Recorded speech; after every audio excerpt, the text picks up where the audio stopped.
ഇന്ന് ഈ ഏറ്റുപറയുന്ന ഹോശാന കർത്താവിൻ്റെ നാമത്തിൽ വരുന്നവൻ അനുഗ്രഹീതൻ, ഇസ്രായേലിൻ്റെ രാജാവായവൻ, വാഴ്ത്തപ്പെട്ടവൻ എന്ന് നമ്മൾ ഏറ്റുപാടുമ്പോൾ നമ്മുടെ ഹൃദയത്തിൽ യേശുവെ രക്ഷകനായി നാഥനായി സ്വീകരിച്ച് അവനെ ഏറ്റുപറയുവാൻ, അവനെ നമ്മുടെ രാജാവായി സ്വീകരിക്കുവാൻ നമുക്ക് പ്രത്യേകമായിട്ട് പരിശ്രമിക്കാം.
വിശുദ്ധ ലൂക്കോസ് എഴുതിയ സുവിശേഷത്തിൽ നിന്ന്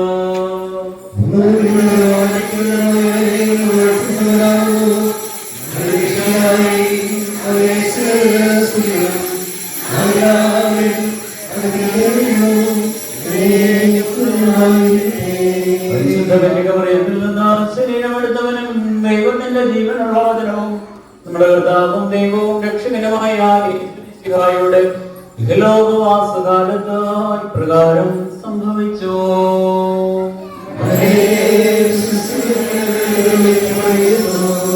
പറഞ്ഞതിനു ശേഷം ജെറുസലേമിലേക്കുള്ള യാത്ര തുടർന്നു. ഒലിവുമലയ്ക്കരികെയുള്ള ബേഥാനിയായ സ്ഥലങ്ങളെ സമീപിച്ചപ്പോൾ അവൻ 2 ശിഷ്യന്മാരെ പ്രകാരം നിർദ്ദേശിച്ചയച്ചു, എതിരെ കാണുന്ന ഗ്രാമത്തിലേക്ക് പോകുകയും അവിടെ ചെല്ലുമ്പോൾ ആരും ഒരിക്കലും കയറിയിട്ടില്ലാത്ത ഒരു കഴുതക്കുട്ടിയെ കെട്ടിയിരിക്കുന്നത് കാണും. അതിനെ അഴിച്ചുകൊണ്ടുവരിക. നിങ്ങൾ അതിനെ അഴിക്കുന്നത് എന്തിനെന്ന് ആരെങ്കിലും ചോദിച്ചാൽ കർത്താവിന് അതിനെ കൊണ്ട് ആവശ്യമുണ്ട് എന്ന് പറയുക. അയക്കപ്പെട്ടവർ പോയി യേശുദമ്പുരാൻ പറഞ്ഞതുപോലെ കണ്ടു. അവർ കഴുതക്കുട്ടിയെ അഴിക്കുമ്പോൾ അതിന്റെ ഉടമസ്ഥർ അവരോട്, നിങ്ങൾ എന്തിനാണ് കഴുതക്കുട്ടിയെ അഴിക്കുന്നത് എന്ന് ചോദിച്ചു. കർത്താവിന് അതിനെ കൊണ്ട് ആവശ്യമുണ്ട് എന്ന് അവർ പറഞ്ഞു. അവർ അതിനെ യേശുവിന്റെ അടുക്കൽ കൊണ്ടുവന്നു. തങ്ങളുടെ വസ്ത്രങ്ങൾ കഴുതക്കുട്ടിയുടെ പുറത്ത് വിരിച്ച് അവർ യേശുവിനെ ഇരുത്തി. അവൻ കടന്നു പോകുമ്പോൾ അവർ വഴിയിൽ തങ്ങളുടെ വസ്ത്രങ്ങൾ വിരിച്ചു. അവൻ പട്ടണത്തോടടുത്ത് ഒലിവുമലയുടെ ചെരുവിന് സമീപത്തെത്തിയപ്പോൾ ശിഷ്യഗണം മുഴുവൻ സന്തോഷിച്ച് തങ്ങൾ കണ്ട എല്ലാ അത്ഭുത പ്രവൃത്തികളെ പറ്റി ഉച്ചത്തിൽ ദൈവത്തെ സ്തുതിക്കുവാൻ തുടങ്ങി. അത്യുന്നതങ്ങളിൽ ഹോശാന, കർത്താവിന്റെ നാമത്തിൽ വരുന്നവൻ വാഴ്ത്തപ്പെട്ടവനാകുന്നു. ദാവീദിന്റെ പുത്രന് ഹോശാന. അത്യുന്നതങ്ങളിൽ ഹോശാന.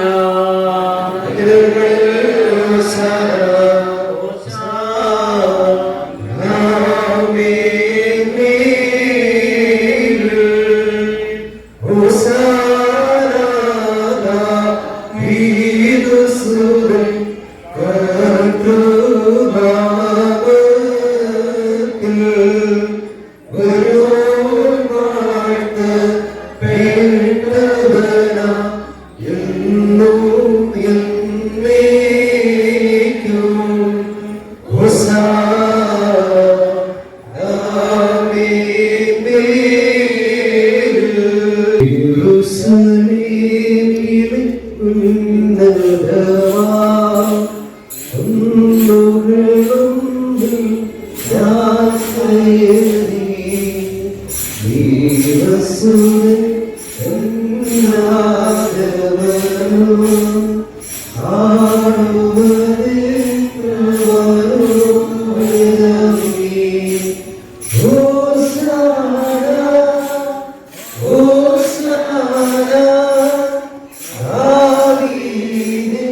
നിന്റെ ദിവ്യരഹസ്യങ്ങളുടെ സ്വീകരണ നിമിത്തം ഞങ്ങൾ ശിക്ഷാർഹരാകരുതേ.